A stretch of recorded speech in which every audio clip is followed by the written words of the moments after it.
Понятно. Так, пожалуйста, вот в первом ряду из Индонезии гость.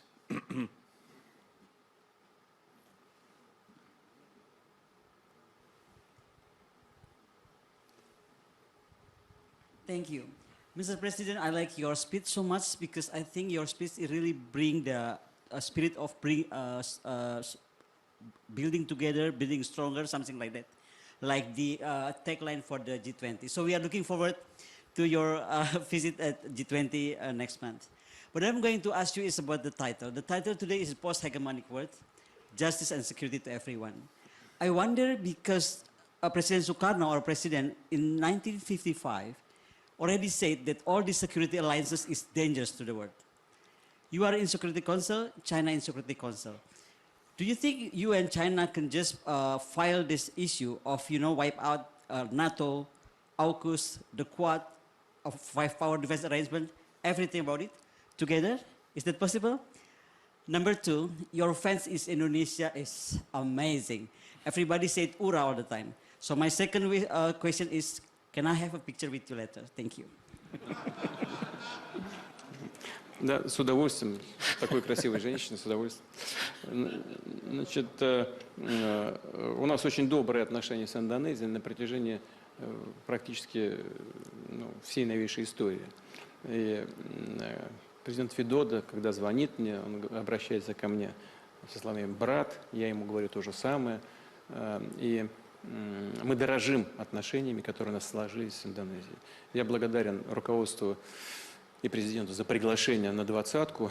Мы подумаем, как мы это сделаем. Россия точно совершенно будет там представлена на высоком уровне. Но, может быть, и я поеду, я подумаю. Вот. Что касается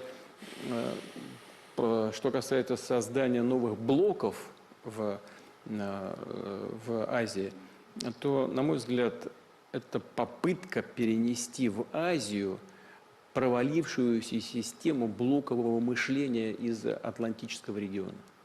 И без всякого сомнения, это вредная затея. Это опять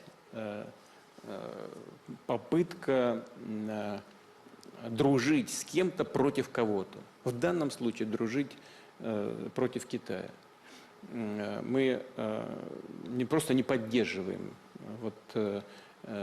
эту попытку реанимировать это или воссоздать теперь в Азиатско-Тихоокеанском регионе то, что происходило в Атлантике, но и считаем, что это очень вредная и опасная затея. Ну, надо сказать, что это имеет неблагоприятные последствия и для участников, или для союзников в тех же Соединенных Штатах, у которых, как мы знаем, там отбирают контракты на поставку подводных лодок, там еще что-то такое. Просто еще ничего не сделано, а негативные последствия, в том числе для союзников Штатов, наступают. И если такая практика будет продолжаться, количество этих ошибок и проблем будет только возрастать. Мы, конечно, выступали и выступаем против политики подобного рода. Так, генерал Шарма, я знаю, хотел вас спросить. Да. Pernahkah mendengar Valdai Discussion Club? Sebuah forum diskusi antar negara yang didirikan tahun 2004 yang namanya diambil dari Danau Valdai dekat wilayah Veliki, Novgorod, Rusia. Sekutu Barat menganggap Valdai Discussion Club adalah mesin propaganda Putin karena sejak awal didirikan memang menjadi salah satu penyaluran think tank bernegaranya Putin terhadap dunia. Ada benarnya pernyataan pihak sekutu tersebut, dan bagi kita yang penting apa manfaatnya, dan mungkin Indonesia sebagai penyelenggara G20, negara-negara top 20 GDP-nya yang terbesar di dunia itu berkumpul, yang mana G20 bisa membawa peran Indonesia sebagai global player. Indonesia bisa memainkan ala-ala Valdai Discussion Club. Kita semua tahu Mbak Koni Rahakundini diundang di sana mewakili Indonesia, sehingga informasi apa di dalamnya sebagian kecil sudah diinfokan ke Bosman dan sebagian besar tidak diberikan tentunya karena bagian dari etik. Yang penting kita dapat laporan pandangan mata langsung dan dapat kesimpulannya. Itu sudah cukup untuk kita meniru langkah Putin di dalam bernegara. yaitu Indonesia harus memiliki think tank dalam urusan kebijakan luar negeri dan strategi bernegara jangka panjang. Salah satu yang Mbak Koni kagum pada Putin adalah sepanjang acara Putin hadir. Dari tanggal 24 sampai 27 Oktober 2022 di Moskow tersebut tidak seperti pemimpin lain yang hanya pembukaan dan terus meninggalkan acara. Di Valdai Club, Putin hadir, mengarahkan, berdiskusi aktif dari jam 8 pagi sampai jam 11 malam. Waktunya panjang bersama 110 negara peserta. Ada banyak profesor, orang pintar, akademisi, kelas dunia mewakili negara masing-masing dan Putin melayani semua dengan tajam dan pintar. Ini yang Mbak Koni berkali-kali mengatakan, gila itu Putin, pintar banget, semangat banget, visioner dan cerdik. Mbak Koni ini fans garis keras Putin, suka sekali sama Putin walaupun dirinya tidak suka perang.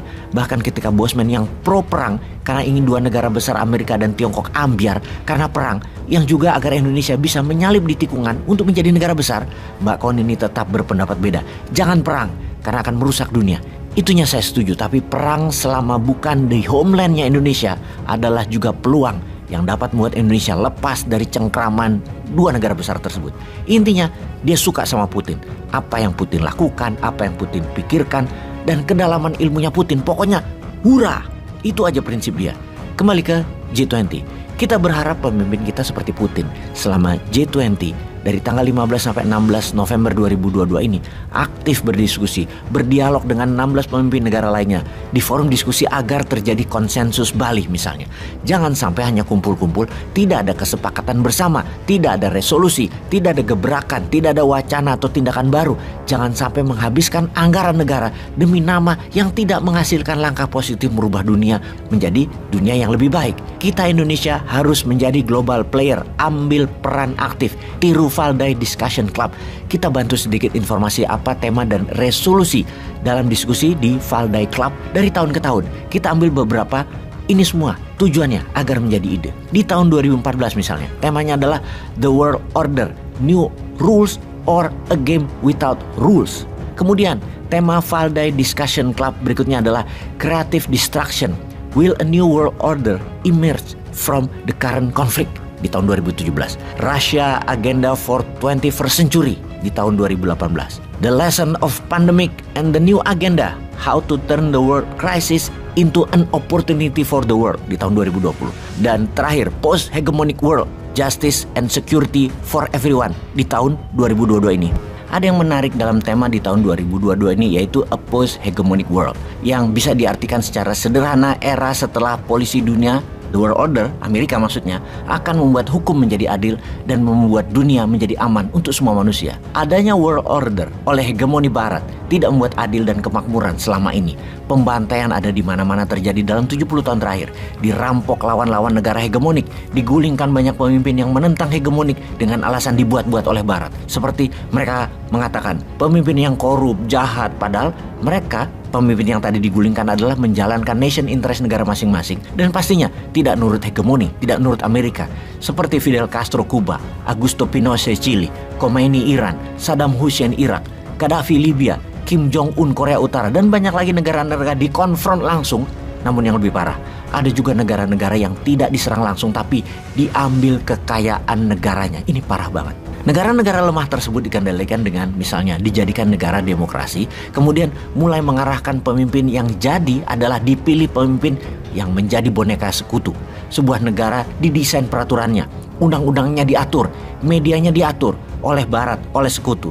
Semua di framing, diarahkan, dibatasi, diatur. Harus pakai dolar, harus hutang dolar, harus pakai Swift transfer dolar, harus segini harga minyak, harus segini harga batu bara, segini harga pangan, harus pakai vaksin, harus bayar ini itu, harus ikut PBB, harus ikut IMF.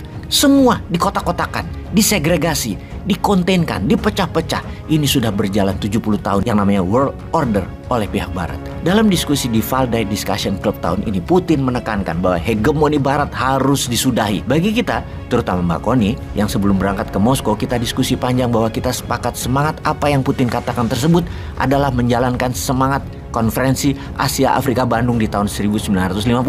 Dan inilah hebatnya Mbak Koni. Dialah yang menyatakan hal ini ke Putin di forum Valdai Club yang kita pun pasti sangat setuju. Soekarno di tahun 1955 dalam konferensi Asia Afrika mengatakan bahwa fakta pertahanan atau aliansi pertahanan antar negara sebaiknya dibubarkan saja. Adanya fakta pertahanan adalah sumber petaka perang di dunia ini. ASEAN punya SEATO, Fakta Pertahanan ASEAN, NATO, Fakta Pertahanan Atlantik Utara, dengan lawannya Fakta Warsawa. Dan ketika Fakta Pertahanan Blok Soviet bubar bersama runtuhnya USSR 1991, harusnya NATO bubar karena tidak ada lagi ancaman komunisme. Malah NATO masih berdiri dan malah menambah 15 negara ex-Soviet menjadi membernya. Dan ngamuklah Putin. Karena NATO mulai mendekati Rusia. Batas terakhir NATO dengan Rusia ada di Finlandia, Belarus, dan Ukraina. Belarusia di tangan Rusia. Ukraina dengan semangatnya mau join NATO karena Zelensky memang orangnya barat. Ya dihajar Putin lah. Amerika lalu juga membuat kuat Australia, India, Jepang, dan Amerika. Buat Asia Pasifik hingga Samudra Hindia. Dan ada beberapa lagi fakta pertahanan yang Amerika buat di beberapa wilayah. Inilah World Order versi barat. Versi Amerika yang ditentang Putin dalam tema diskusi di Valdai Club. Putin pimpin langsung diskusinya, meyakinkan delegasi bahwa sebaiknya era post-hegemoni harus segera selesai. Bagi Indonesia, itulah semangat konferensi Asia Afrika yang diusung oleh Pak Karno, Presiden pertama Indonesia. Dan di tahun ini, G20 harus ada kesepakatan kelas dunia seperti konferensi Asia Afrika yang menjadi pondasi kuat non-blok. Aslinya semangat bangsa Indonesia yang mencintai kedamaian namun selalu siap perang. Civis pacem parabellum. Kita berharap pemimpin kita memimpin langsung diskusi di G20 seperti Putin di Valdai Discussion Club. Aktif selama 2 hari dalam forum diskusi dan arahkan bahwa dunia harus menjadi terbaik, lebih baik dari saat ini. Misalnya, MMT boleh dipakai semua negara, jangan hanya Amerika dan Tiongkok saja yang pakai MMT. Bubarkan aliansi pertahanan seluruh dunia, recover together, efek pandemi COVID, dan paksa war Ukraina selesai dengan NATO dibubarkan dan Rusia mundur dari Ukraina. Semua negara transaksi pakai mata uang masing-masing dalam transaksi bilateral. Gunakan emas sebagai underlying mata uang semua negara termasuk dolar. Bagaimana? Bisa kan? Gitu dong.